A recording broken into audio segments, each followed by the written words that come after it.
Ye Lingtian bertanya, "Tuan Istana, apa yang sebenarnya terjadi di sini?" Ye Luo'er juga bertanya dengan wajah penuh keheranan, "Tuan Ye, apa yang terjadi sebenarnya?"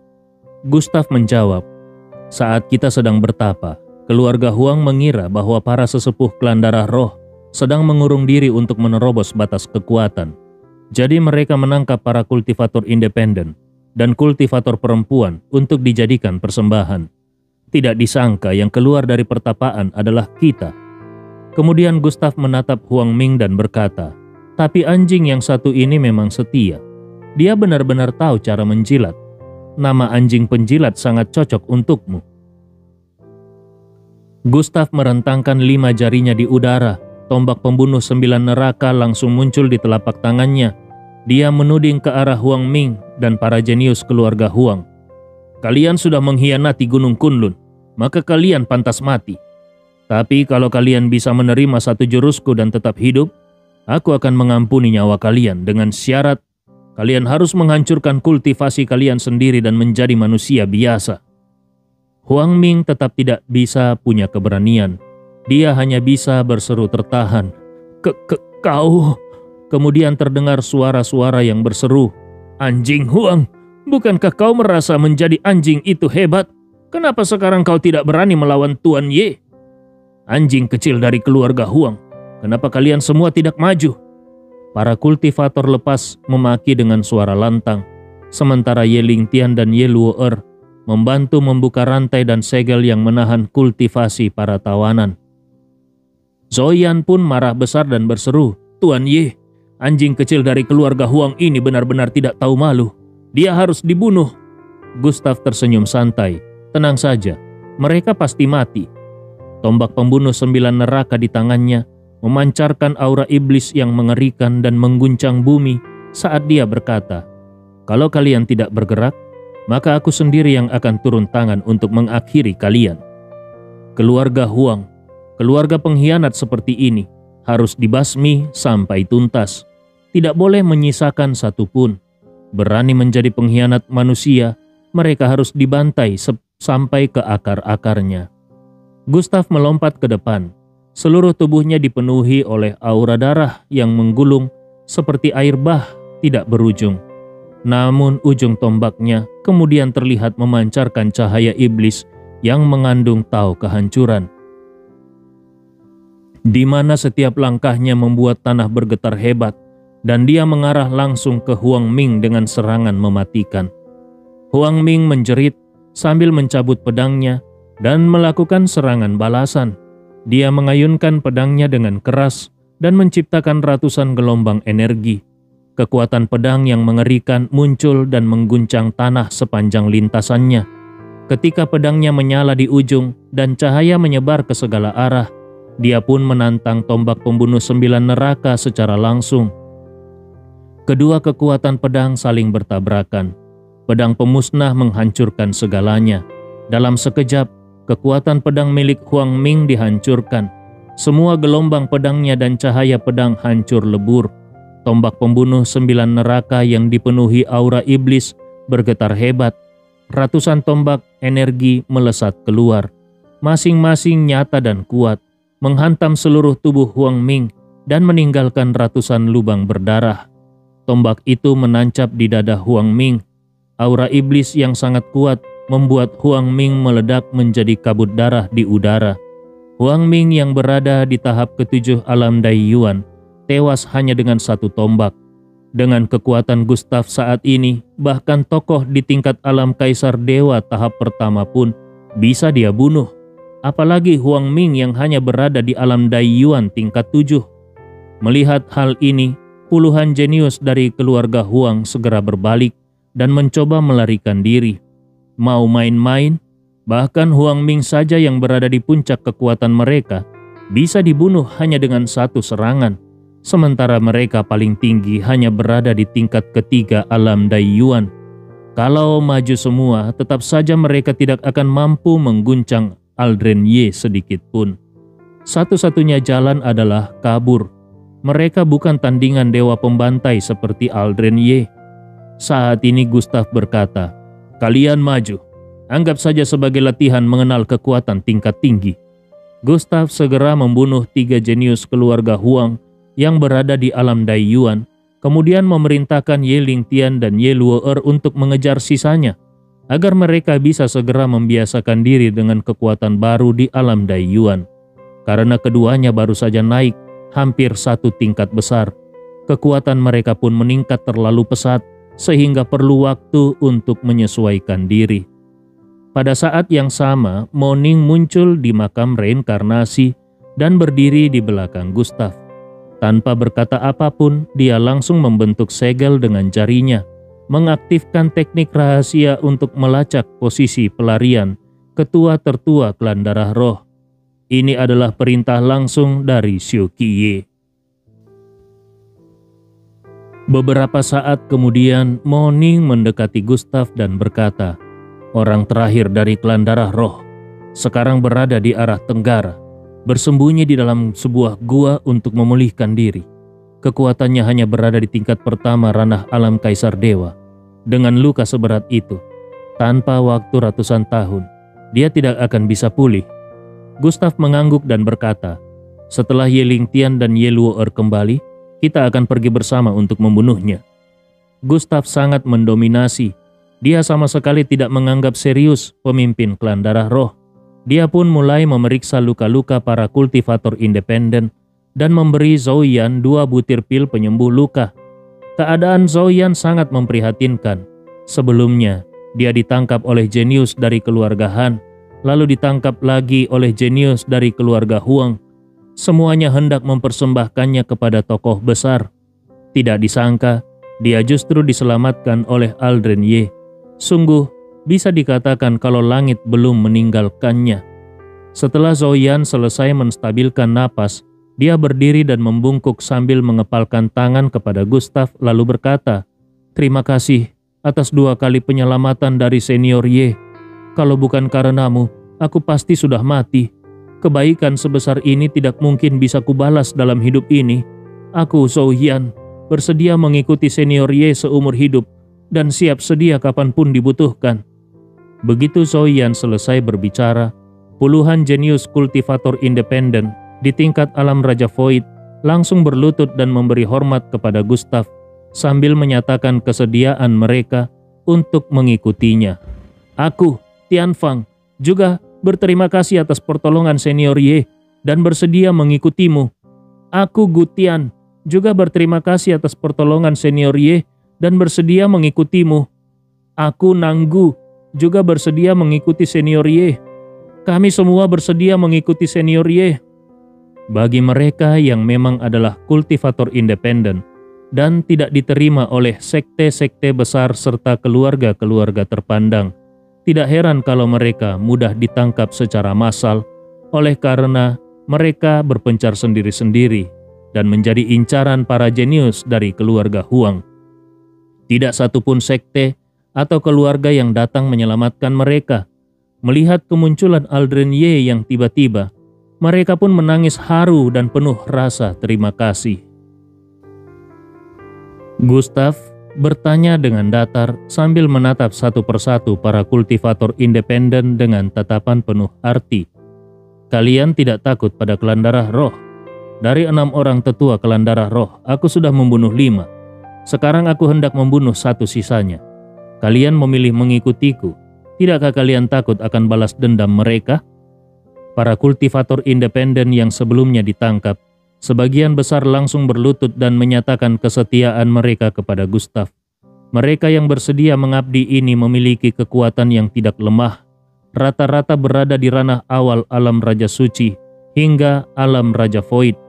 Meskipun belum mencapai tingkat alam Daiyuan, mereka tetap memiliki kekuatan untuk menaklukkan lawan, selama bukan para jenius puncak dari sekte-sekte besar. Puluhan kultivator independen menyatakan pendapat mereka satu persatu dengan tegas. "Kalau bukan karena senior Ye yang membunuh anggota klan darah roh, kami pasti sudah mati. Lagi pula keluarga Huang pasti tidak akan membiarkan kami hidup. Daripada hidup menyedihkan seperti tikus, lebih baik mengabdi pada senior Ye dan hidup terhormat meski mati sekalipun." Zhou Yan pun menambahkan, Sejak lahir kami sudah menjadi kultivator independen. Kami kerap dihina dan tidak dianggap sebagai manusia oleh keluarga besar maupun sekte. Kini Senior Ye sudah menyelamatkan hidup kami, bahkan menghajar para jenius keluarga Huang dan membela harga diri kami. Maka dari itu, kami bersumpah akan mengikuti Senior Ye sampai mati. Meski nanti para tokoh kuat dari klan darah roh datang sekalipun, kami tetap akan ikut Senior Ye bertarung sampai akhir. Kalaupun harus mati, kami lebih memilih mati dengan berdiri gagah daripada hidup seperti bangkai dan akhirnya tetap dibunuh oleh klan darah roh. Tianfang juga berkata, terlebih lagi, para sampah dari keluarga Huang itu ingin rasanya kami mencabik-cabik mereka hidup-hidup. Tianfang, Gutian, Nanggu, dan beberapa jenius dari tingkat ketiga hingga keempat ranah alam Raja Void kembali memberi hormat kepada Gustav dan berkata, maka dari itu mohon Senior Ye menerima kami. Gustav mengangguk pelan. Dia menatap semua orang di depannya dan berkata, karena kalian ingin bergabung, aku akan menerima kalian. Dia kemudian melihat Ye Lingtian datang sambil membawa kepala para jenius keluarga Huang, lalu berkata, Ye Lingtian, orang-orang ini sudah memilih bergabung denganku. Mulai sekarang mereka menjadi bawahanmu. Bangun kembali istana kegelapan di Gunung Kunlun dan latih mereka untuk menjadi pasukan dalam kegelapan atau pembunuh rahasia. Ye Lingtian langsung melemparkan kepala 3 hingga 4 jenius keluarga Huang ke tanah, lalu mengepalkan tangannya dan berkata, siap, ketua istana. Kemudian dia berlutut sambil membungkuk dan berseru, aku bersumpah setia mengabdi kepada ketua istana seumur hidup. Hampir semua kultivator independen juga serempak berlutut dan berseru, kami bersumpah setia mengabdi kepada ketua istana seumur hidup. Sementara itu, para kultivator independen lain yang berhasil lolos berkumpul di satu tempat. Masing-masing mengeluarkan sejumlah harta dan menyerahkannya kepada Zhou Yan untuk diberikan kepada Aldren Ye sebagai bentuk rasa terima kasih. Setelah itu mereka pun pergi masing-masing karena tujuan hidup mereka berbeda-beda. Mereka terbiasa hidup menyendiri, maka tidak lama kemudian mereka pun berpisah bagaikan burung beterbangan. Namun beberapa tahun kemudian, saat mereka mendengar kabar tentang Aldren Ye, yang tersisa hanyalah penyesalan tak berujung. Tentu saja itu cerita di masa depan. Adapun 28 kultivator wanita yang polos, setelah menyeka air mata mereka, mereka maju ke depan lalu berlutut dan berkata, kami bersedia bergabung dengan Istana Kegelapan sebagai balas budi atas pertolongan Senior Ye. Mohon agar Senior Ye berkenan menerima kami. Suara mereka jernih dan merdu seperti nyanyian burung kuning, menyenangkan dan menyejukkan hati. Ke-28 kultivator wanita itu semuanya memiliki kecantikan tiada tanding. Tidak heran jika para jenius keluarga Huang berusaha menangkap mereka. Gustav menatap mereka sambil bergumam di dalam hati. Aku baru saja keluar dari pelatihan dan kebetulan membunuh beberapa orang, tapi malah mendapatkan begitu banyak pengikut. Sudahlah, aku terima saja mereka. Nanti bisa kugunakan kalau ada tugas. Jadi Ye Lingtian tidak perlu repot-repot pergi ke sana kemari. Gustav memberikan perintah, Ye Lingtian, terima mereka. Susun mereka sesuai dengan formasi organisasi kita di Tiongkok. Kemudian dia lalu memandang Ye Luo'er yang baru saja kembali dan bertanya, apakah para jenius keluarga Huang di tempat ini sudah seluruhnya dibasmi? Ye Luo'er menjawab, sudah, Tuan Ye, semuanya sudah dibunuh. Meskipun tidak membawa kepala yang berlumuran darah, tetapi di wajahnya yang polos terdapat noda-noda darah yang membuatnya tampak seperti bunga murni yang terkena warna berbeda. Gustav mengangguk dan berkata, Ye Luo'er, Ye Lingtian, kalian bawa yang lainnya ke tempat Yan Han Yun. Jisi King, kau ikut denganku mengejar pemimpin klan darah roh. Setelah itu kita berkumpul kembali di luar tempat tinggal Han Yun. Ye Lingtian dan Ye Luo'er berseru serentak, siap ketua istana? Baik Tuan Ye. Mereka pun segera membawa para kultivator independen pergi menuju ke tempat Han Yun. Sementara itu Gustav dan Ji Siking mengikuti jejak darah dan menggunakan teknik rahasia Moning untuk mengejar pemimpin klan darah roh. Pada saat yang sama di sebuah pegunungan di dalam gua misterius, aura darah yang rusak melayang-layang di udara dan kilatan cahaya spiritual merah menyala tanpa henti. Seorang ahli duduk bersila di atas batu altar, kedua tangan menyatu, mengambil ramuan spiritual lalu mulai memurnikannya untuk menyembuhkan diri. Orang itu adalah pemimpin klan darah roh. Setelah mengalami luka parah akibat serangan dari Xiu Qiye, dia melarikan diri sejauh ini untuk memulihkan diri. Beberapa saat berlalu, ramuan spiritual berusia 3000 tahun sudah sepenuhnya dimurnikan dan khasiatnya diserap olehnya. Luka besar di dadanya yang menyerupai lubang gua berdarah, kini setidaknya berhenti mengeluarkan darah. Namun lukanya masih sangat sulit dipulihkan. Pemimpin klan darah roh memuntahkan seteguk darah segar. Auranya semakin melemah dan tubuhnya semakin lesu. Dia bertumpu pada pedang patahnya. Dengan ekspresi penuh penderitaan dan amarah dia berseru, "Bocah brengsek, ternyata dia punya Xiu Qiye di belakangnya. Pantas saja hanya dengan kekuatan alam Raja Void, dia bisa melawan tetua kedua dan tetua ketiga, dan bahkan membunuh mereka. Aku sudah mencapai tingkat ke-8 ranah alam Kaisar Dewa pun tetap tidak mampu menanganinya. Tidak bisa, aku harus segera memberitahu para tuan itu, agar mereka kembali memimpin pasukan dan menumpas habis para semut Gunung Kunlun ini. Aku harus segera memberitahu mereka, tidak boleh lagi hanya membantai 100 orang tingkat alam Kaisar Dewa setiap 100 tahun. Harus ditambah 1000 orang tingkat alam Dai Yuan dan 10.000 orang di tingkat alam Raja Void. Hanya dengan begitu, barulah bisa memastikan Gunung Kunlun tidak akan pernah bangkit lagi." Pemimpin klan darah roh menghela nafas panjang, lalu kembali memuntahkan segumpal darah gelap. Dia terluka parah. Kultivasinya sudah jatuh ke tingkat pertama alam Kaisar Dewa. Kalau lukanya bertambah parah, dia bisa turun lagi menjadi tingkat 9 alam Dai Yuan. Tatapannya penuh kebencian. Dia melambaikan tangannya dan memasang formasi di dalam gua, lalu bergumam kepada dirinya sendiri.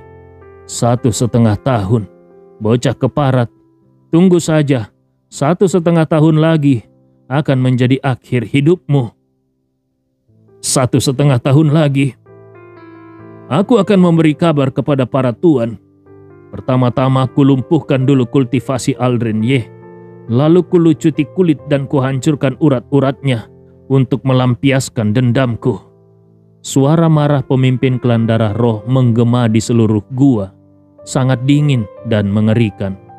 Kemudian dia berkata lagi, "Si brengsek Xiu Qiye, kau sudah menghancurkan semua ramuan spiritual lainnya. Sekarang aku hanya bisa bersembunyi di dalam gua ini selama 1,5 tahun sambil menunggu kedatangan para tuan. Atau mungkin aku bisa pergi ke keluarga Huang saat rahasia klan darah roh berakhir nanti.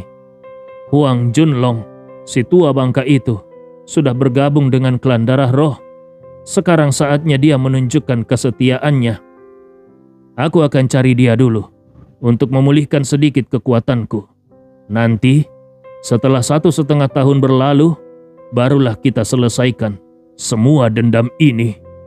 Namun, tepat saat pemimpin klan darah roh sedang berangan-angan, tiba-tiba terdengar aura darah yang sangat kuat dari luar gua. Sebuah ledakan keras mengguncang seluruh gunung. Debu membumbung tinggi, nyaris mencapai puluhan ribu kaki. Mata pemimpin klan darah roh terbelalak. Siapa sangka formasi yang dia pasang langsung dihancurkan secara brutal. Dia berpikir, "Siapa itu? Apakah ada orang yang menemukan tempat ini?" Tentu saja formasi di luar itu dihancurkan oleh Gustav. Potongan-potongan formasi berterbangan di udara. Bahkan beberapa pecahannya menghantam tubuh pemimpin klan darah roh. Kemudian berturut-turut 5 pecahan formasi menghantam perut dan lengan pemimpin klan darah roh. Dia kembali memuntahkan darah segar dan auranya semakin melemah. dan kini turun ke tingkat 9 alam Daiyuan. Saat ini dia sedang dalam masa penyembuhan, waktu paling rapuh dan tanpa pertahanan. Segala bentuk serangan pun bisa melukai dirinya dengan sangat parah. Sebelumnya dia bertahan di tingkat pertama alam Kaisar Dewa dengan susah payah dan sewaktu-waktu bisa turun level. Sekarang tidak perlu menunggu lagi. Serpihan formasi langsung menurunkannya ke alam Kaisar Dewa. Gustav berseru, "Tua bangka, hari ini adalah ajalmu. Kau mau keluar sendiri atau mati? Atau harus kubunuh di dalam sana?"